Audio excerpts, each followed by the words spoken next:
first 12 months of that group, the women transacted $25 million just amongst each other. Welcome to the 5 Questions Podcast, where we unlock real estate and business insights one question at a time.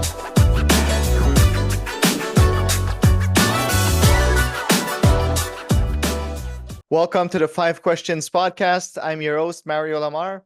On today's show, our guest has been recognized by ISA International with their Leadership Award for her work with empowering women. She is a certified real estate investor advisor with 20 plus years of investing experience in 3 different countries. And her motto is building for tomorrow while living for today. Welcome to the show, Deanna Boyden. Deanna, thank you so much for being on the podcast today. Thank you so much for having me. This is really fun. I'm looking forward to our chat. The concept of the podcast is very simple. 5 questions about real estate investing or business, and we get straight to the point. Are you ready? Let's get to it. Let's go. All right. First question, you've been recognized by with ISA International's Leadership Award for empowering women. What are some of the key initiatives or approaches you've used to support women in real estate and business? Such a great question. I come to this. I also worked in tech, and I did a lot of women in tech activities. And a lot of the things that we did there and that I learned there really translate to all parts of business, including real estate investing. I'm a businesswoman first and foremost. So I think some of the same principles that apply across the board for business and investing. So about 3 years ago, I started Real Power, and we came together as a group of ladies who were just looking to put a good group of people together in a room to talk real estate who happened to be women. And oftentimes what women would find is, when we went to larger events or courses and things, there were a lot of men in the room. And I noticed that not all of the women were speaking up and maybe not asking the questions that they wanted answers to or needed answers to. And maybe they were learning about, technical things or business things. And so I wanted to create a safe space for them. Proximity is power. And so by creating rooms for women with events and with our Mastermind program, we created opportunities where really smart women could come together and talk about things. And first 12 months of that group, the women transacted $25 million just amongst each other. Wow, that's Which really was good. amazing. Yeah. So we then created courses, and we've created these opportunities for the women to level up from wherever they are, right? And that might be buying their first property up to, we have women in our group with 9-figure portfolios. And I've always believed if you can see it, you can be it. And so if we look around and see more women who are doing this, then it becomes easier. And the last thing I would add there that is one of the tenets of that program that I tell the women is we never know, we should show up as our best every day because we never know who needs to see that. Yeah.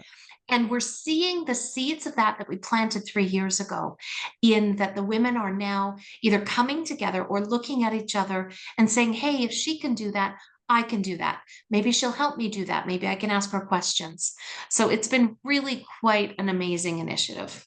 I find it interesting because, there's a lot of single mothers out there, for example, and they look at their neighbors and maybe get, they're looking for ways to make it or to make more money because it is difficult as single parents specifically. And I see how having a group of women can influence, a specific circles that they're looking to better their life. So good on you for creating that. And I mean, it's not just for single parents, but that was just an example of what it made me thought about. So real good on you, and thank you for doing that for women. It brings us to our second question. So you're an investor for over 20 years, and your real estate portfolio is incredibly diverse. It ranges from single-family homes to historic properties to even private REITs. How do Yeah. you decide which type of investments to pursue? Well, I think that's a great question, right?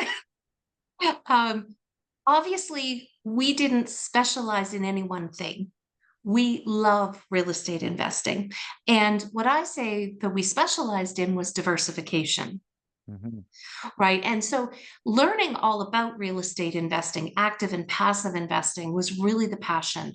And it's led us to understand, in real estate investing, we talk about how we all have time, money, and knowledge.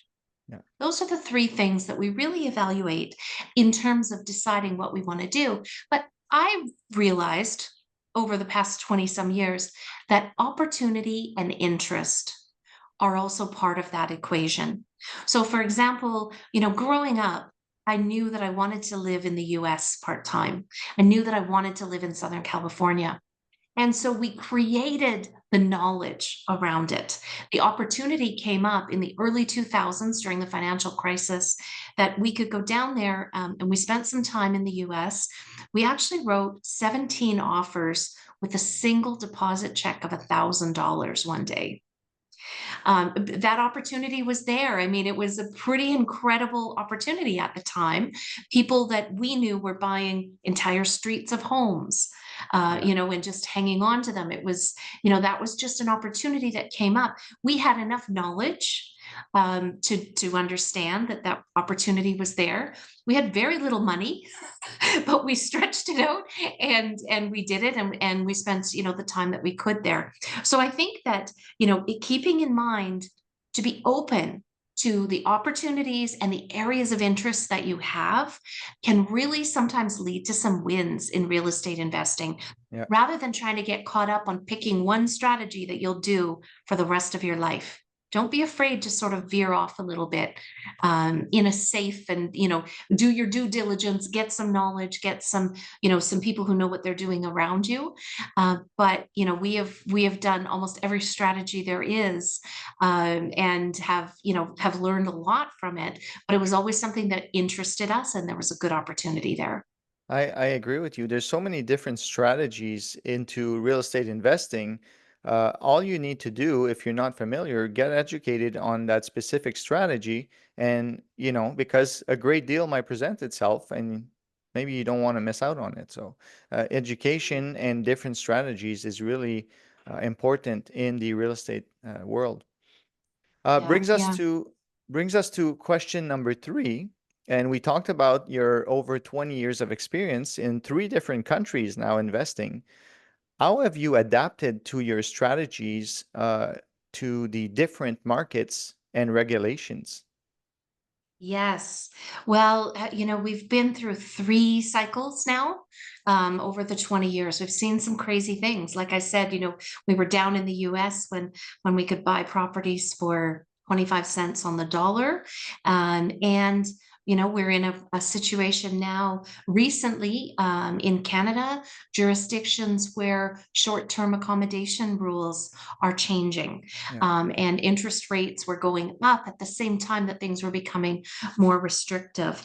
I think that, what has served us well on this is the business philosophy of, failing fast.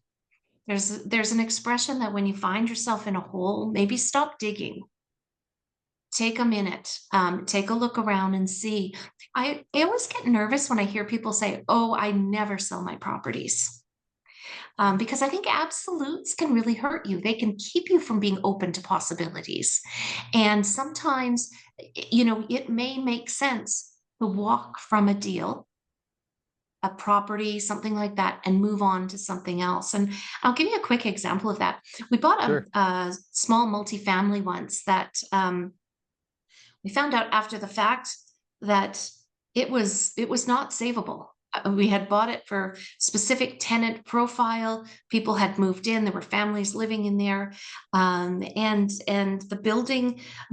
Some information came to light. The building just wasn't safe, and it had to come down.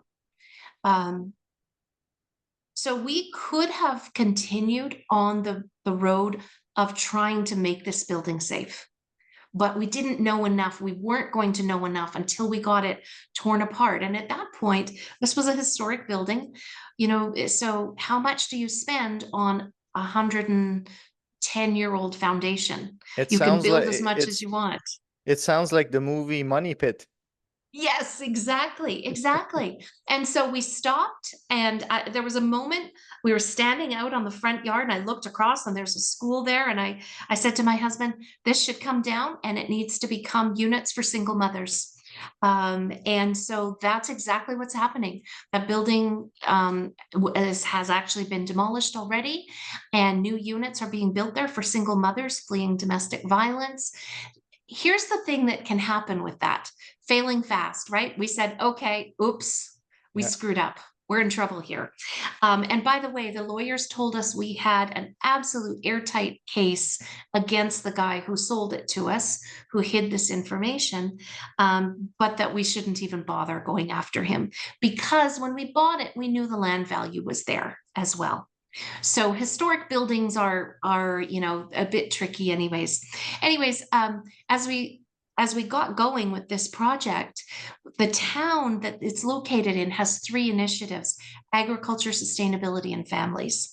So we centered our project around that. The mayor of the town signed off on some of the initiatives. A local ag college wants to come and help put in gardens so that the children can grow. There are lots of wraparound services. So that's a really cool story that Yeah. happened over a big oopsie. I hesitate to say mistake, but I probably shouldn't have bought the darn thing. And I found myself in a big hole, and we stopped digging for a moment and look at what might be planted there now, This right? is amazing how we take, I don't want to say failure, but like you said, maybe a situation that you should have not found yourself in first, and Right. not just giving up, but looking for a way to shift into a better place. And now look what's being done with this is going to serve, you know, women with single women with children close to a school, and with gardens in the backyard. Like how much more can you want from a mistake? Right. I think it's great. Right. Yes. And if we hadn't stopped digging, we wouldn't have realized that, Yeah. right? We had the guys coming in to give us the quotes. And so I think sometimes we forget that, maybe selling a property, taking the loss on a project, and redeploying our resources, our time, our money, our knowledge to the next project, you can make it up easier and Yeah. and go ahead faster, and maybe even accomplish a little bit more. Brings us to our question number 4. And I love to travel, and I love your motto, building for tomorrow while living for today. How do you balance forward-thinking investments while enjoying the present moment in your personal life and professional life? Yes, yes, we both share that travel bug, and fun story of finding ourselves on the same flight one day to Palm Springs, California. That's not a route that I usually see people I know on, but I think this comes from my own life, but I coach people on this as well, because I think it's really important that we understand what we want our perfect day to look like. Yeah. And I mean crystal clear on what you want your life to look like. You should understand what your perfect week looks like. And and I actually have, like, if anybody wants help with this, I have a little planner that I'd be happy to send people, where take a day timer for an entire week and write out what you want your day to look like. For me, there are very specific things in there. I want to have lunch with friends one day a week. I want to be able to golf. I want to be able to volunteer and do these things. So understanding what your life would look like for the perfect week, then you can attach a number to what that life looks like. Right. Once you have that number, you start, and some people, yourself, my husband, have fantastic jobs that they want to stay in, and that's great, that's amazing. So you take that, take your salary out of that, then you have your passive investments. You're left with generally you should there's some money to make up. Then you get to decide how you want to make that money. And I use building blocks for that. So that might be a couple of flips a year. That might be buying properties. That might be a value add conversion. But you get to decide. That's the greatest thing about real estate investing. And again, we don't have to decide today that we want to do the same strategy forever. We can decide based on the market cycles, what's going on in our personal lives, how much time, money, knowledge we have available, what are our opportunities, what are our interests at that point. And then we come up with a plan for the year. So we sit down every, December, January is planning time for us. We sit down and we plan out, what do we want to do for that year? This year, I mentioned flips because my husband actually said, he was itching to be a little creative and do a couple of renovations. And so we did that. We worked that into our schedule, which was amazing. We've had some time open up the last month or two, and he's on the tools and loving it.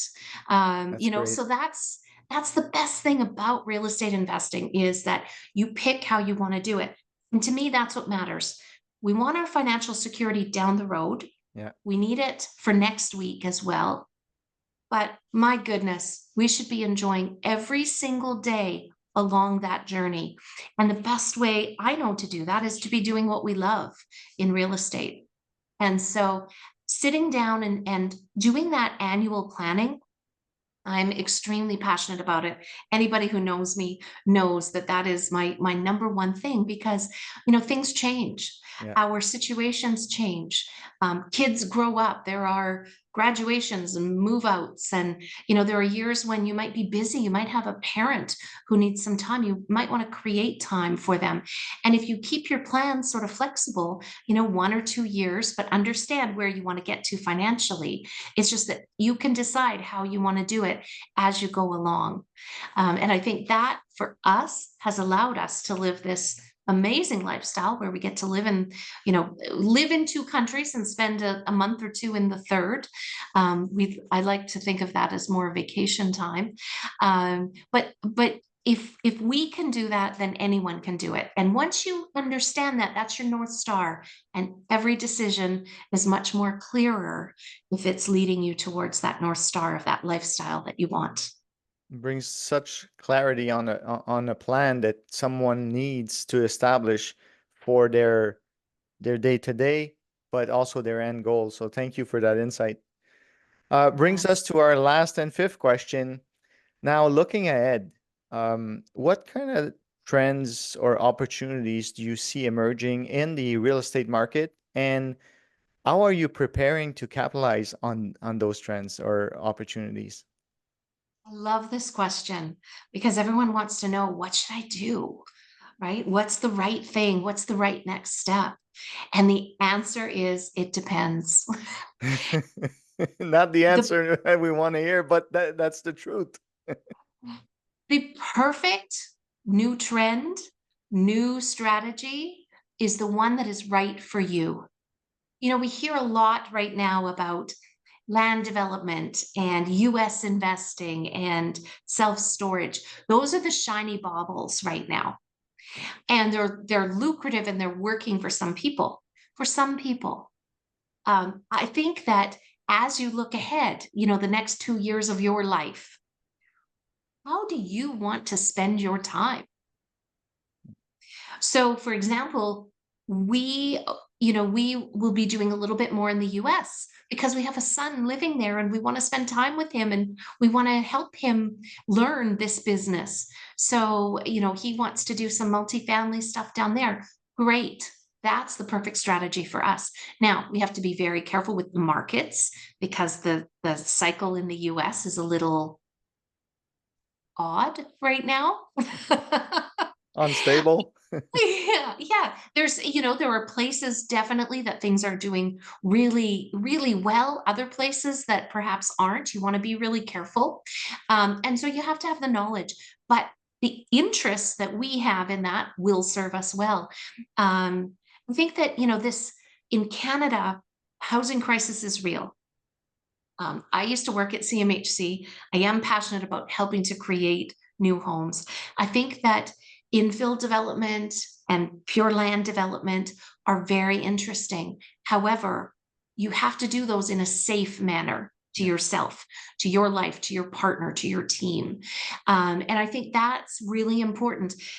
The last couple of years, I think we've had a lot of people who were trying to grow and do big things and perhaps weren't really comfortable. And then you have uncomfortable market conditions, and that makes it harder. So I also think take a look at what you're good at.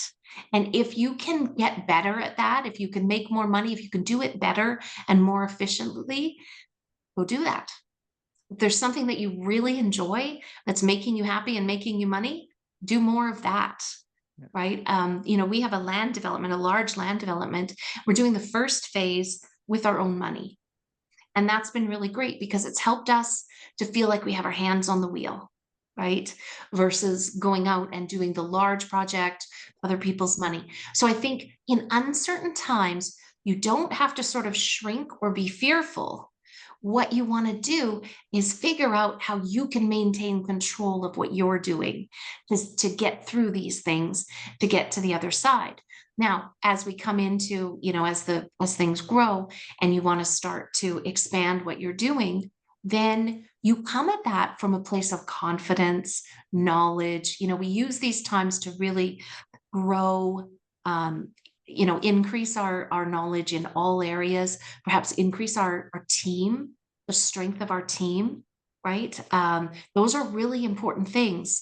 And so I think what's really exciting for me is what's perfect for you in your life right now. If we could right size everybody's investing, that would be amazing to me, because I think you'll do more of it. Right.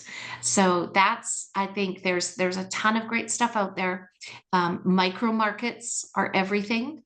So even within cities, the same strategy may not work. We live in Calgary in the summertime, and condos here were dead for many, many years. But right now, they're one of the hottest markets out in the suburbs. So micro markets are, I think that's really interesting to me. I love data, so I love to dig into those sort of things. So I think for people who are looking to do their due diligence, it's a great time because those are the people that will do well. So basically, the answer to the question is there's no wrong answer. You need to figure out where you want to go and what strategy is going to bring you there. How do you want to spend your days? Yeah. Right? How do you want to spend your days? Do you want to do it on a laptop, raising capital? Do you want to do it on a job site, swinging the hammer? Do you want to be creating homes? Do you want to be passively investing? Exactly. Those are the answers that are right for each and every one of us. And when you know how you want to live your life, then it's much easier to make that right decision and be open to the opportunities that come up. Deanna, thank you so much for being on the podcast today. It was a pleasure talking with you, and I'm sure I'll see you soon at an event somewhere. We'll see you at an airport somewhere too, I'm sure. Thank you so much. Thank you. We'll chat again soon. Bye-bye. Bye. Thanks for tuning in to the 5 Questions podcast. If you enjoyed today's episode, don't forget to subscribe, like, and hit the notification bell on our YouTube channel so you never miss an episode. Stay tuned for more insights and tips to transform your real estate and business game. See you next time.